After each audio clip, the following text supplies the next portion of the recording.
നടിയെ ആക്രമിച്ച കേസിൽ കാവ്യ മാധവനെ ചോദ്യം ചെയ്യും. റിയൽ എസ്റ്റേറ്റ് ഇടപാടുകളിൽ വ്യക്തത വരുത്താനാണ് ചോദ്യം ചെയ്യൽ. നടൻ സിദ്ദിഖിനെയും അന്വേഷണ സംഘം ചോദ്യം ചെയ്യും. അതേസമയം പാലാ സബ് ജയിലിൽ വിഷ്ണുവിന്റെ സഹതടവുകാരനായ രാമപുരം സ്വദേശി ടോൺസിനെയും ചോദ്യം ചെയ്തു. ഇയാളിൽ നിന്നും നിർണായകമായ വിവരങ്ങൾ ലഭിച്ചുവെന്നാണ് സൂചന. അതേസമയം നിർമ്മാതാവ് ആന്റോ ജോസഫിന്റെ മൊഴി ആലുവ പോലീസ് ക്ലബ്ബിൽ രേഖപ്പെടുത്തുകയാണ്. നടി ആക്രമിക്കപ്പെട്ട സംഭവത്തിന് പിന്നിലെ ഗൂഢാലോചന കുരുക്കൊഴിക്കുന്നതിന്റെ അവസാന ഘട്ടത്തിലാണ് അന്വേഷണ സംഘം. പൾസർ സുനിയെ ചോദ്യം ചെയ്യുന്നതിന് സമാന്തരമായി കേസിൽ ആരോപണ വിധേയരുമായി അടുത്ത ബന്ധമുള്ളവരിൽ നിന്നും പോലീസ് മൊഴിയെടുത്തു. മിമിക്രി കലാകാരൻ KS പ്രസാദ്, നാദിർഷയുടെ അടുത്ത സുഹൃത്ത് അസീസ് എന്നിവരെയാണ് വിളിച്ചുവരുത്തി മൊഴിയെടുത്തത്. തനിക്ക് കേസുമായി ബന്ധമില്ലെന്ന് പ്രസാദ് മാധ്യമങ്ങളോട് പറഞ്ഞു. പൾസർ സുനിയുടെ സുഹൃത്തായ വിഷ്ണുവിന്റെ സഹതടവുകാരനായിരുന്ന ടോൺസ് എന്നയാളിൽ നിന്നും പോലീസ് മൊഴിയെടുത്തിട്ടുണ്ട്. സിനിമാ രംഗത്തെ മറ്റു ചില പ്രമുഖർക്കും ഗൂഢാലോചനയിൽ പങ്കുണ്ടെന്ന് സുനി പറഞ്ഞുവെന്ന് വിഷ്ണു ടോൺസിനോട് വെളിപ്പെടുത്തിയിരുന്നു. ഈ വിവരം ടോൺസ് പോലീസിനെ അറിയിക്കുകയായിരുന്നു. ഇതിനെ തുടർന്നാണ് ഇയാളെ വിളിച്ചുവരുത്താൻ അന്വേഷണ സംഘം തീരുമാനിച്ചത്. അതേസമയം നടി കാവ്യ മാധവനെ ഉടൻ ചോദ്യം ചെയ്തേക്കുമെന്ന് സൂചനയുണ്ട്. നടിയെ ആക്രമിക്കുന്ന ദൃശ്യങ്ങൾക്കായി കാവ്യയുടെ കടയിൽ അന്വേഷണ സംഘം റെയ്ഡ് നടത്തിയിരുന്നു. ഇതുമായി ബന്ധപ്പെട്ട കൂടുതൽ കാര്യങ്ങൾ അറിയുന്നതിനാണ് ചോദ്യം ചെയ്യൽ. കാവ്യയുടെ ചില റിയൽ എസ്റ്റേറ്റ് ഇടപാടുകളും അന്വേഷണ പരിധിയിലാണ്. നടൻ സിദ്ദിഖിനോടും മൊഴിയെടുക്കാൻ ഹാജരാകാൻ പോലീസ് ആവശ്യപ്പെട്ടതായി സൂചനയുണ്ട്. S. നികേഷ്, കൊച്ചി. ജയിലിലെ ഫോൺ ഉപയോഗത്തെക്കുറിച്ച് പരസ്പര വിരുദ്ധമായ മൊഴികൾ നൽകി സുനി. കൂടുതൽ ചോദ്യം ചെയ്യലുകൾക്കായി സുനിയെ ഇൻഫോ പാർക്ക് സ്റ്റേഷനിൽ നിന്ന് തൃക്കാക്കര പോലീസ് സ്റ്റേഷനിൽ എത്തിച്ചു. അതിനിടെ സുനിയെ കോടതിയിൽ ഹാജരാക്കണം എന്ന അപേക്ഷയുമായി അഡ്വക്കേറ്റ് ആളൂർ സംഭവത്തിൽ അന്വേഷണ ഉദ്യോഗസ്ഥരോട് കോടതി റിപ്പോർട്ട് ആവശ്യപ്പെട്ടു. ജയിലിലെ ഫോൺ ഉപയോഗവുമായി ബന്ധപ്പെട്ട് ഇൻഫോ പാർക്ക് സ്റ്റേഷനിൽ രജിസ്റ്റർ ചെയ്ത കേസിൽ ചോദ്യം ചെയ്യാനാണ് പൾസർ സുനിയെ പോലീസ് കസ്റ്റഡിയിൽ വാങ്ങിയത്. എന്നാൽ തന്നെ ചോദ്യം ചെയ്തത് നടി ആക്രമിക്കപ്പെട്ട കേസിലാണെന്നും തന്റെ വെളിപ്പെടുത്തലിന്റെ പശ്ചാത്തലത്തിൽ ഏറെ അനുഭവിക്കുകയാണെന്നും മാധ്യമപ്രവർത്തകരോട് വ്യക്തമാക്കിയ സുനി മരണമൊഴി രേഖപ്പെടുത്താൻ മജിസ്ട്രേറ്റിനെ വിളിക്കണമെന്നും ആവശ്യപ്പെട്ടു.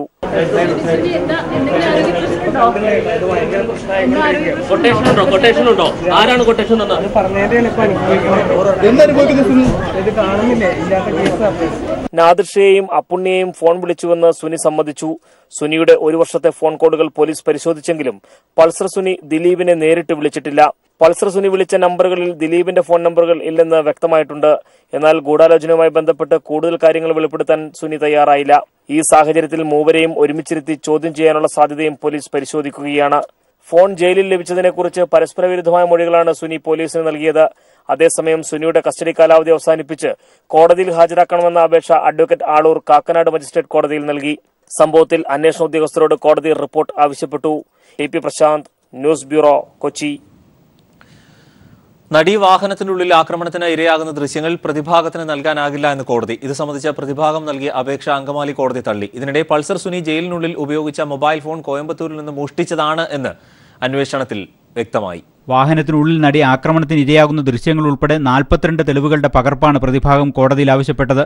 എന്നാൽ പ്രതിഭാഗത്തിന്റെ ആവശ്യത്തെ പോലീസ് കോടതിയിൽ ശക്തമായി എതിർത്തു. ദൃശ്യങ്ങൾ പ്രതിഭാഗത്തിന് കൈമാറാനാകില്ലെന്നായിരുന്നു പോലീസിന്റെ നിലപാട്. ഇത് അംഗീകരിച്ചുകൊണ്ടാണ് ദൃശ്യങ്ങൾ പ്രതിഭാഗത്തിന് നൽകേണ്ടതില്ലെന്ന് അങ്കമാലി കോടതി വ്യക്തമാക്കിയത്. സംഭവ ദിവസം പ്രതികൾ സഞ്ചരിക്കുന്നതിന്റെ CCTV ദൃശ്യങ്ങളും വിവിധ നിരീക്ഷണ ക്യാമറകളിൽ നിന്ന് പോലീസ് ശേഖരിച്ചിരുന്നു. ഇവ പരിശോധിക്കുന്നതിന് എതിർപ്പില്ലെന്നും പോലീസ് കോടതിയിൽ വ്യക്തമാക്കി. ഇവ കോടതിയിൽ വെച്ച് പ്രതിഭാഗത്തിന് പരിശോധിക്കാവുന്നതാണെന്നും പോലീസ് കോടതിയിൽ നിലപാടറിയിച്ചു. ഇതിനിടെ പൾസർ സുനി ജയിലിനുള്ളിൽ ഉപയോഗിച്ച മൊബൈൽ ഫോൺ സേലം സ്വദേശിയുടേതെന്ന് വ്യക്തമായി. ഇയാളിൽ നിന്ന് പോലീസ് മൊഴിയെടുത്തു. തന്റെ മകനു വേണ്ടിയാണ് ഫോൺ വാങ്ങിയതെന്നും സേലം സ്വദേശിയായ സാമിക്കണ്ണ് പോലീസിന് നൽകിയ മൊഴിയിൽ പറയുന്നു. തന്റെ സുഹൃത്തായ ശരണപ്രിയന് ഫോൺ കൈമാറിയെന്നാണ് സാമിക്കണ്ണിന്റെ മകന്റെ മൊഴി. ഒക്ടോബറിൽ കോയമ്പത്തൂരിൽ വെച്ച് ഫോൺ കളവ് പോയതായി ശരണപ്രിയൻ പോലീസിനോട് പറഞ്ഞു. ഏപ്രിൽ മുതൽ ഫോൺ കാക്കനാട് ജയിലിന്റെ മൊബൈൽ ടവറിന് പരിധിയിൽ ഉണ്ടായിരുന്നുവെന്നും പോലീസ് കണ്ടെത്തിയിട്ടുണ്ട്. പിന്നീട് മഹേഷ് എന്നയാളാണ് ഫോൺ ജയിലിനുള്ളിലേക്ക് കടത്തിയതെന്നും വ്യക്തമായി. News bureau, Kochi. നടിയെ ആക്രമിച്ച കേസിൽ ചെറിയ മീനാണോ വലിയ മീനാണോ കുടുങ്ങുക എന്ന് ഇപ്പോൾ പറയാനാകില്ല എന്ന് Aluva rural SP AV George. അന്വേഷണം ശരിയായ ദിശയിലാണ് പുരോഗമിക്കുന്നത് എന്നും അദ്ദേഹം പറഞ്ഞു. അതേസമയം ജയിലിൽ ഫോൺ എത്തിച്ചത് പോലീസ് തന്ത്രത്തിന്റെ ഭാഗമായല്ല എന്ന് IG P വിജയനും പ്രതികരിച്ചു. അന്വേഷണം മുമ്പോട്ട് പോകുന്നില്ല. ആരാ പറഞ്ഞ് അന്വേഷണം മുമ്പോട്ട് പോകുന്നുണ്ടല്ലോ? അല്ലല്ല, അതിപ്പോൾ നിങ്ങളുടെ നമ്മുടെ അന്വേഷണത്തിന്റെ തെളിവിനെ സംബന്ധിച്ചിട്ട് പോലീസിന് പബ്ലിക്കിനോട് സംസാരിക്കാൻ സാധിക്കില്ല. അത് പോലീസിന്റെ ഇൻവെസ്റ്റിഗേഷന്റെ ഭാഗമാണ്. അപ്പോൾ അതിപ്പം പറയാൻ സാധിക്കില്ല. അന്വേഷണം കാര്യമായി ഇത് മുമ്പോട്ട് പോകുന്നുണ്ട്. അല്ലല്ല, അതിനെപ്പറ്റി പോലീസ് ആലോചിച്ചിട്ടില്ല. അതിനെപ്പറ്റി പോലീസ് ആലോചിച്ചിട്ടില്ല. അത് പത്രക്കാർ തന്നെ പറയുന്നതാണ്. അതിനെപ്പറ്റി പോലീസ് ആലോചിച്ചിട്ടില്ല. എന്തോ അത് നമ്മൾ അന്വേഷണം നടന്നുകൊണ്ടിരിക്കുന്നുള്ളൂ. അല്ലല്ല, അത് ഇപ്പൊ ഈ സമയത്ത് എന്താ പറയാൻ പറ്റുന്നത്? ചെറുതാണോ വലുതാണോ നമുക്കല്ല, പോലീസ് കാര്യം വഴി അന്വേഷിക്കുന്നുണ്ട്. നടിയെ ആക്രമിച്ച കേസിൽ മിമിക്രി താരം KS പ്രസാദിനെ ചോദ്യം ചെയ്യാനായി വിളിച്ചു വരുത്തി. എന്നാൽ തന്നെ വിളിച്ചു വരുത്തിയതല്ല, ഒരു സുഹൃത്തിനെ കാണാനായി എത്തിയതാണ് എന്ന് KS പ്രസാദ് പറഞ്ഞു. ഇപ്പോഴാണ് എൻ്റെ വീട്ടിൽ നിന്ന് വിളിച്ച് പറഞ്ഞത് എന്നെ ചോദ്യം ചെയ്യാനാണ്. ഞാൻ പറഞ്ഞു ഞാനൊരു കൂട്ടുകാരൻ ഫ്രണ്ടിനെ കാണാൻ വന്നതാണ്. എൻ്റെ ഒരു സുഹൃത്തിൻ്റെ വേറെ പേഴ്സണലായിട്ടൊരു കാര്യത്തിന് കാണാൻ വന്നതാണ്. ഇതുമായിട്ട് യാതൊരു ബന്ധമില്ല. അപ്പോൾ അത് ചാനലിൽ ഇങ്ങനെ എഴുതി കാണിക്കുന്നത് കണ്ടപ്പോൾ ഇതിനകത്ത് കയറുന്നവരെ മുഴുവൻ ഈ കേസിലെ പ്രതികളൊന്നുമില്ല, പ്രതികളും എല്ലാം ചുമ്മാ വന്നതാണ്. സുഹൃത്ത് എൻ്റെ ഒരു സുഹൃത്ത് പോലീസ് ഉദ്യോഗസ്ഥനാണോ? എൻ്റെ ഒരു പേഴ്സണൽ ഫ്രണ്ടിനെ കാണാൻ വന്നത്. സ്ത്രീവിരുദ്ധ പരാമർശം നടത്തിയെന്ന് ആരോപിച്ച് അമ്മ പ്രസിഡന്റ് ഇന്നസെന്റിന്റെ ഇരിങ്ങാലക്കുടയിലെ വീട്ടിലേക്ക് യൂത്ത് കോൺഗ്രസ് യുവമോർച്ച പ്രവർത്തകർ മാർച്ച് നടത്തി. നടി ആക്രമിക്കപ്പെട്ട സംഭവത്തിൽ താരസംഘടനയായ അമ്മയുടെ നിലപാടുകൾ വിശദീകരിച്ച വാർത്താ സമ്മേളനത്തിനിടെ സിനിമാ രംഗത്തെ സ്ത്രീകൾക്കെതിരെ പ്രസ്താവന നടത്തിയെന്നാണ് ആരോപണം. വീട്ടിലേക്ക് നടത്തിയ മാർച്ച് പോലീസ് 100 മീറ്റർ അകലെ തടഞ്ഞു. യൂത്ത് കോൺഗ്രസ് മാർച്ചിനിടെ പ്രവർത്തകർ പോലീസ് വലയം ഭേദിക്കാൻ ശ്രമിച്ചുവെങ്കിലും ചെറുത്തു. അങ്കമാലിയിൽ ഇന്നസെന്റ് MPയുടെ ഓഫീസിലേക്കും യൂത്ത് കോൺഗ്രസ് മാർച്ച് നടത്തി.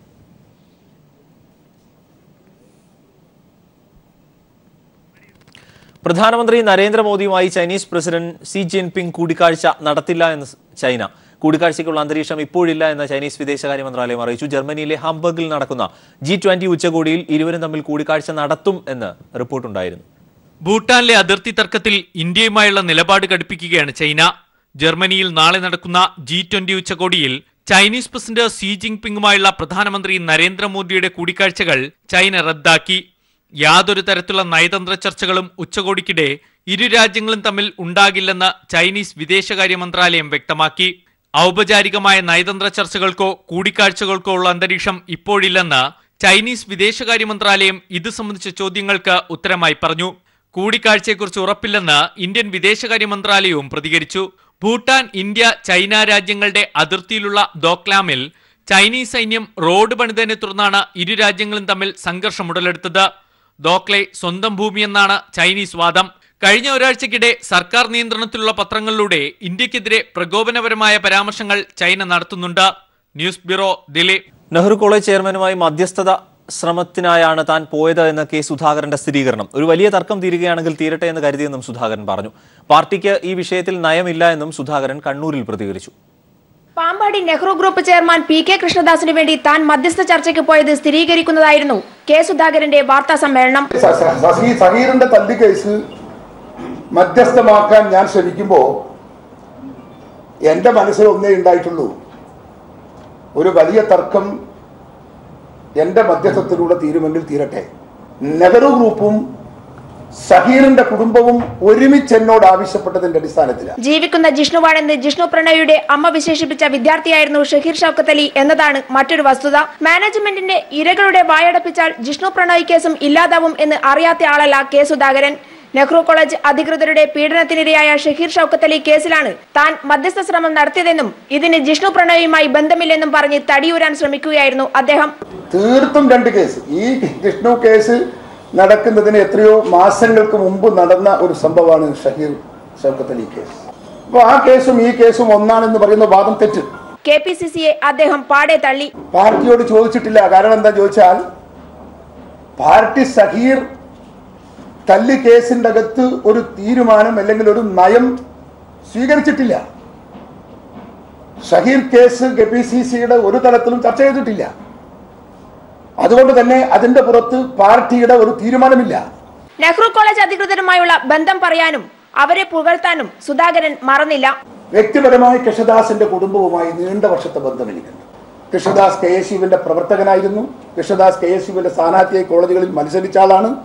അദ്ദേഹത്തിന്റെ അച്ഛൻ പാലക്കാട് ജില്ലയിൽ കോൺഗ്രസ് എന്ന് പറഞ്ഞ് നടക്കാൻ സാധിക്കാത്ത കാലത്താണ് ആ ഒറ്റയാൽ പോരാട്ടത്തിലൂടെ കോൺഗ്രസ് നേതാവിന്റെ പേരിട്ടൊരു കോളേജ് സമുച്ചയം കെട്ടിപ്പടുക്കാൻ നട്ടെല്ല് കാണിച്ച, ചങ്കൂറ്റം കാണിച്ച അദ്ദേഹം കൃഷ്ണദാസിന്റെ അച്ഛനടക്കം പാരമ്പര്യമായി ആ കുടുംബം കോൺഗ്രസാണ്. News bureau, Kannur. സർക്കാർ ഉടമസ്ഥതയിലുള്ള മദ്യക്കടകളിൽ മദ്യം വാങ്ങാനെത്തുന്നവർക്ക് മാന്യമായ പരിഗണന നൽകണമെന്ന് ഹൈക്കോടതി. കടകൾക്ക് മുന്നിലെ ക്യൂ ഒഴിവാക്കി മദ്യം വാങ്ങാനെത്തുന്നവർക്ക് സൗകര്യമൊരുക്കണം. മറ്റ് വ്യാപാര സ്ഥാപനങ്ങളുടെ പ്രവർത്തനങ്ങളെ മദ്യക്കച്ചവടം ബാധിക്കരുത് എന്നും കോടതി നിർദ്ദേശിച്ചു. ബിവറേജസ് ഔട്ട്ലെറ്റിലെ മദ്യക്കച്ചവടം തന്റെ വ്യാപാര സ്ഥാപനത്തിന് തടസ്സമാകുന്നുവെന്ന് ചൂണ്ടിക്കാട്ടി തൃശൂരിലെ ഒരു വ്യാപാരി സമർപ്പിച്ച ഹർജിയിലാണ് ഹൈക്കോടതി ഉത്തരവ്. മദ്യവിൽപ്പന കൊണ്ട് മറ്റ് കച്ചവടക്കാർക്കും പൊതുജനങ്ങൾക്കും ബുദ്ധിമുട്ടുണ്ടാകരുതെന്നും മദ്യക്കച്ചവടം വഴിവാണിഭമായി മാറരുതെന്നും കോടതി നിർദ്ദേശിച്ചു. സർക്കാർ ഉടമസ്ഥതയിലുള്ള മദ്യഷോപ്പുകളിൽ മദ്യം വാങ്ങാനെത്തുന്നവർക്ക് മാന്യമായ പരിഗണന നൽകണം. ഷോപ്പുകൾക്ക് മുന്നിലെ നീണ്ട ക്യൂ ഒഴിവാക്കി മദ്യം വാങ്ങാനെത്തുന്നവർക്ക് സൗകര്യമൊരുക്കണമെന്നും കോടതി നിർദ്ദേശിച്ചു. മദ്യശാലകൾക്ക് ലൈസൻസ് നൽകുമ്പോൾ എങ്ങനെ പ്രവർത്തിക്കണമെന്ന് നിർദ്ദേശം നൽകിയിട്ടുണ്ട്. അത് പാലിക്കുന്നുണ്ടോ എന്ന് ഉറപ്പുവരുത്തണം. ഇക്കാര്യത്തിൽ ബന്ധപ്പെട്ടവർ ശ്രദ്ധ ചെലുത്തണമെന്നും ഹൈക്കോടതി നിർദ്ദേശിച്ചു. News bureau, Kochi. രാജ്യത്തെ കാർഷിക പ്രശ്നങ്ങൾ ഒരു രാത്രി കൊണ്ട് പരിഹരിക്കാനാകുന്നതല്ല എന്ന് സുപ്രീം കോടതി. കർഷക ആത്മഹത്യകൾ വർദ്ധിക്കുന്നത് പരിഹരിക്കാൻ എന്ത് നടപടി കേന്ദ്രം സ്വീകരിച്ചുവെന്നും കോടതി. സർക്കാർ നടപ്പാക്കിയ കാർഷിക പദ്ധതികളുടെ ഗുണഫലം തിരിച്ചറിയാൻ 1 വർഷം സമയം അനുവദിക്കണമെന്ന് കേന്ദ്രം സുപ്രീം കോടതിയിൽ ആവശ്യപ്പെട്ടു. കാത്തിരുന്ന് കാണാമെന്ന് സുപ്രീം കോടതിയും വ്യക്തമാക്കി. മധ്യപ്രദേശിൽ ദിനംപ്രതി 2 കർഷക ആത്മഹത്യകൾ വരെ നടക്കുന്നു എന്നാണ് ഇപ്പോഴത്തെ കണക്ക്. കഴിഞ്ഞ 24 ദിവസത്തിനിടെ 46 കർഷകരാണ് മധ്യപ്രദേശിൽ മാത്രം ആത്മഹത്യ ചെയ്തത്. കേന്ദ്ര സർക്കാരിന്റെ കർഷക വിരുദ്ധ നയങ്ങൾക്കെതിരെ രാജ്യവ്യാപക പ്രക്ഷോഭം കർഷക സംഘടനകൾ തുടരുന്നതിനിടയിൽ കൂടിയാണ് കാർഷിക പ്രതിസന്ധിയിൽ കേന്ദ്ര നിലപാടിലെ അമർഷം സുപ്രീം കോടതി വ്യക്തമാക്കിയത്. രാജ്യത്ത് വർദ്ധിച്ചുവരുന്ന കർഷക പ്രതിസന്ധി ഒരു രാത്രി കൊണ്ട് മാത്രം പരിഹാരം കണ്ടെത്താനാകുന്നതല്ലെന്ന് സിറ്റിസൺസ് റിസോഴ്സ് എന്ന NGO അസോസിയേഷൻ നൽകിയ ഹർജി പരിഗണിക്കവേ സുപ്രീം കോടതി ചൂണ്ടിക്കാട്ടി.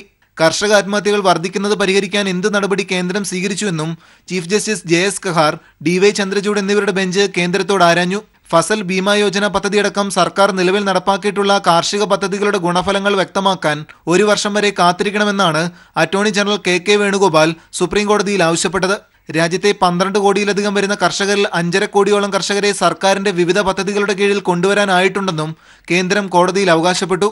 നിലവിൽ രാജ്യത്തെ 30% കൃഷിയിടങ്ങളും വിള ഇൻഷുറൻസ് പദ്ധതിയിൽ ഉൾപ്പെടുത്തിയെന്നും 2018 പദ്ധതിക്ക് കീഴിൽ കൂടുതൽ കർഷകരെ ഉൾപ്പെടുത്താനാകുമെന്നും അറ്റോർണി ജനറൽ കോടതിയിൽ ചൂണ്ടിക്കാട്ടി. പദ്ധതികളുടെ ഗുണഫലം തിരിച്ചറിയാൻ സമയം അനുവദിക്കണമെന്ന സർക്കാർ നിലപാട് അംഗീകരിച്ച കോടതി എല്ലാം കാത്തിരുന്ന് കാണാമെന്നും വ്യക്തമാക്കി. News bureau, Delhi. സ്വാശ്രയ ഫീസ് നിർണയത്തിന് പുതിയ കമ്മിറ്റി രൂപീകരിക്കാൻ സർക്കാർ തീരുമാനിച്ചു. ഇത് സംബന്ധിച്ച ഉത്തരവ് പുറത്തിറങ്ങി. S. ജീവൻകുമാർ ന്യൂസ് റൂമിൽ നിന്ന് ചേരുന്നു. ജീവൻ, എന്താണ് ഇതിന്റെ മറ്റ് സമഗ്രമായ വിവരങ്ങൾ? നേരത്തെ പ്രഖ്യാപിച്ച ഫീസ് സാധുവാക്കാനുള്ള മറ്റ് സാങ്കേതിക നടപടിക്രമത്തിന്റെ ഭാഗമാണോ ഇപ്പോഴീ ഉത്തരവ്? അരുൺ, അങ്ങനെ തന്നെ വേണം കരുതാൻ. കാരണം ഇത് സംബന്ധിച്ച് നേരത്തെ സർക്കാർ ഒരു ഉത്തരവ് നേരത്തെ പുറത്തിറക്കിയിരുന്നു. ദിവസങ്ങൾക്ക് മുമ്പ് ഇത് സംബന്ധിച്ചൊരു ഉത്തരവിൻ്റെ ആലോചനയിലായിരുന്നു സർക്കാർ. എന്നാൽ അതിൽ ചില ഘടകങ്ങൾ കൂടി കൂട്ടിച്ചേരേണ്ടതുണ്ട് എന്ന പൊതു വിലയിരുത്തൽ സർക്കാരിൻ്റെ ഭാഗത്തു നിന്നുണ്ടായി, വിവിധ കേന്ദ്രങ്ങളിൽ നിന്നുണ്ടായി. ഇത് സംബന്ധിച്ച് ചില ആക്ഷേപങ്ങളും കൂടി ഉയർന്നു വന്നിരിക്കുന്ന ചില പരാതികൾ, ഇതിൻ്റെ സാങ്ക്ടിറ്റിയൊക്കെ സംബന്ധിച്ച് ചില പരാതികൾ കൂടി സമൂഹത്തിൻ്റെ വിവിധ കോണുകളിൽ നിന്നും ഉയർന്നു വന്നിരിക്കുന്ന പശ്ചാത്തലത്തിലാണ് ഇപ്പോൾ സ്വാശ്രയ ഫീസ് നിർണയം നടപ്പിലാക്കുന്നതിനായി ഒരു ഫീസ് നിർണയ സമിതിയെ ഇപ്പോൾ തീരുമാനിച്ചിരിക്കുന്നത്. നേരത്തെ തീരുമാനിച്ചിരുന്ന സമിതിയുടെ അധ്യക്ഷനായിരുന്ന ഡോക്ടർ രാജേന്ദ്ര ബാബു തന്നെയായിരിക്കും ഈ സമിതിയുടെയും അധ്യക്ഷൻ. ഈ സമിതിയിൽ നിയമ സെക്രട്ടറി, അതോടൊപ്പം വിദ്യാഭ്യാസ സെക്രട്ടറി, ആരോഗ്യവകുപ്പ് സെക്രട്ടറി, നിയമ secretary, directorate of medical education, commissioner of entrance examination എന്നിവരായിരിക്കും ഈ സമിതിയിലെ ഔദ്യോഗിക അംഗങ്ങൾ. അതുകൂടാതെ ഒരു SC/ST പ്രതിനിധിയെ കൂടി ഇപ്പോൾ ഈ കമ്മിറ്റിയിൽ ഉൾപ്പെടുത്തിയിട്ടുണ്ട്. ഡോക്ടർ ജോബ് ജോയ് കുളവേലിയിൽ, ഒപ്പം സുരേഷ് ബാബു, റാണി നായർ, അതോടൊപ്പം കൃഷ്ണൻ കാരങ്ങാട് എന്നിവർ അടങ്ങുന്നതായിരിക്കും മറ്റംഗങ്ങൾ. അതിൽ 10 അംഗ സമിതിയാണ് ഈ കാര്യത്തിൽ വരുന്നത്. നേരത്തെ ഇത് സംബന്ധിച്ച് സർക്കാർ പുറത്തിറക്കിയ ഉത്തരവിൽ 5 ലക്ഷവും 20 ലക്ഷവുമായിരിക്കും ഈ കാര്യത്തിലുള്ള ഫീസ് എന്ന് നേരത്തെ പറഞ്ഞിരുന്നു. സ്വാഭാവികമായും ആ കാര്യത്തിൽ ചില എതിർപ്പുകൾ ഉയർന്നു വന്നിരിക്കുന്ന പശ്ചാത്തലത്തിൽ കൂടിയാണ് ഫീസ് നിർണയത്തിനായി ഒരു പ്രത്യേക മേൽനോട്ട സമിതി ഇപ്പോൾ തീരുമാനിച്ചിരിക്കുന്നത്. ഇത് സംബന്ധിച്ച് ഇനി എന്തായാലും അഫക്റ്റഡ് പാർട്ടീസിന്റെ മൊഴി രേഖപ്പെടുത്തുക, അല്ലെങ്കിൽ അവരിൽ നിന്നുകൂടി ആക്ഷേപങ്ങൾ കേൾക്കുക എന്ന ഒരു കാര്യം കൂടി ഈ കാര്യത്തിൽ ഉണ്ടാവും എന്നാണ് നമ്മൾ കരുതുന്നത്. അല്ലെങ്കിൽ അത്തരത്തിൽ കൂടി കാര്യങ്ങൾ കൂടി ഇതിൻ്റെ ഭാഗമായി വരും. ഒപ്പം നിലവിൽ നിശ്ചയിച്ചിരിക്കുന്ന ഈ ഫീസിനെ സംബന്ധിച്ച് ഒരിക്കൽ കൂടി ആക്ഷേപങ്ങൾ റാക്ടിഫൈ ചെയ്തുകൊണ്ടുള്ള ഒരു പുതിയ ഉത്തരവാണ് ഇന്നിപ്പോൾ ഇറങ്ങിയിരിക്കുന്നത്. അതായത് ഈ ഉത്തരവ് പ്രകാരം നിലവിൽ പ്രഖ്യാപിച്ച ഫീസ് സാധുവായിരിക്കുന്നു എന്ന് അനുമാനിക്കാമോ, അങ്ങനെ കരുതാമോ? മറ്റൊന്ന്, ഇതിനെതിരെ സ്വാശ്രയ മാനേജ്മെന്റുകൾ കോടതിയെ സമീപിക്കാൻ ഒരുങ്ങുന്ന നിയമപരമായ സാഹചര്യം ഉണ്ടല്ലോ. ആ സാഹചര്യത്തിന് നിയമപരമായ ഒരു പഴുതടക്കൽ കൂടിയാണോ ഈ മൂവ്മെന്റിലൂടെ, ഉത്തരവിലൂടെ നിലവിൽ കാണാനാവുക? അരുൺ തീർച്ചയായും അരുൺ രണ്ടാമത് സൂചിപ്പിച്ചതുപോലെ ചില മാനേജ്മെന്റുകൾ കോടതിയെ സമീപിക്കാൻ ഒരുങ്ങുന്നു എന്ന വാർത്തകൾ ഇതിനോടകം പുറത്തു വന്നിട്ടുണ്ട്. അപ്പോൾ തീർച്ചയായും ഇപ്പോൾ നേരത്തെ പുറത്തിറക്കിയ ഈ ഓർഡിനൻസിന് നിയമപരമായ ചില പരിരക്ഷകൾ കൂടി വരേണ്ടതുണ്ട്. അതിനായി അത് ഒരുക്കുന്നതിന് കൂടി വേണ്ടിയിട്ടാണ് ഈ ഫീസ് നിർണയ സമിതി കൂടി വരുന്നത് എന്ന് വേണം കരുതാൻ. ഇപ്പോൾ നേരത്തെ നിശ്ചയിച്ചിരുന്ന ഫീസ് തന്നെ ആയിരിക്കുമോ ഇനിയും ഉണ്ടാവുക എന്നത് ഈ ഘട്ടത്തിൽ നമുക്കിപ്പോൾ പറയുക സാധ്യമല്ല. കാരണം തീർച്ചയായും ഫീസ് നിർണയ സമിതിയുടെ യോഗം ചേരണം. യോഗം ചേർന്നതിന് ശേഷമായിരിക്കും ഈ കാര്യത്തിൽ അന്തിമമായ ഒരു തീരുമാനത്തിലേക്ക് കാര്യങ്ങൾ എത്തിച്ചേരുക എന്നതാണ് നമുക്ക് ലഭിക്കുന്ന പ്രാഥമികമായ വിവരം. അരുൺ, ജീവനാണ് വിവരങ്ങൾ നൽകിയത് ന്യൂസ് റൂമിൽ നിന്ന്. സ്വാശ്രയ ഫീസ് നിർണയത്തിൽ പുതിയ കമ്മിറ്റി രൂപീകരിക്കാൻ സർക്കാർ തീരുമാനം. കർഷക ജാഥയ്ക്ക് നേരെ മധ്യപ്രദേശിൽ പോലീസ് അതിക്രമം. കേന്ദ്ര സർക്കാരിന്റെ കർഷകദ്രോഹ നയങ്ങൾക്കെതിരെ കർഷക സംഘടനകളുടെ സംയുക്താഭിമുഖ്യത്തിൽ ആരംഭിച്ച കിസാൻ മുക്തി യാത്ര പോലീസ് തടഞ്ഞു. അഖിലേന്ത്യാ Kisan Sabha general secretary Hanan മൊല്ല, CPM polit bureau അംഗം സുഭാഷിണി അലി, പരിസ്ഥിതി പ്രവർത്തക മേധാ പട്കർ തുടങ്ങിയ നേതാക്കളെ അറസ്റ്റ് ചെയ്തു.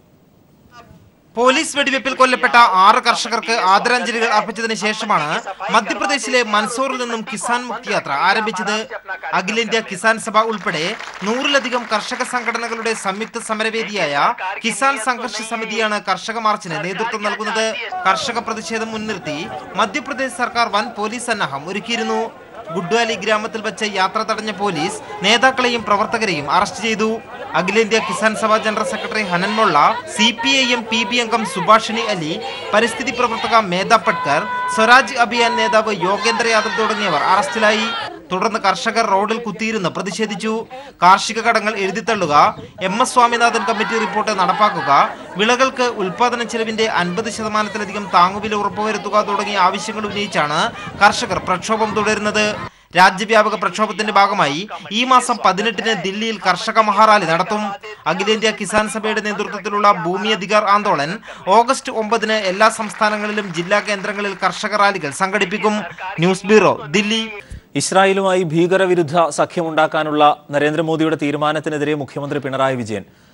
ഇസ്രായേലിന്റെ തന്ത്രപ്രധാന പങ്കാളിയാക്കി ഇന്ത്യയെ മാറ്റുന്ന അപകടമാണ് പ്രധാനമന്ത്രി നരേന്ദ്രമോദിയുടെ ഇസ്രായേൽ സന്ദർശനത്തിലൂടെ സൃഷ്ടിക്കപ്പെടുന്നത് എന്ന് അദ്ദേഹം ഫേസ്ബുക്ക് പോസ്റ്റിലൂടെ ഓർമ്മിപ്പിച്ചു.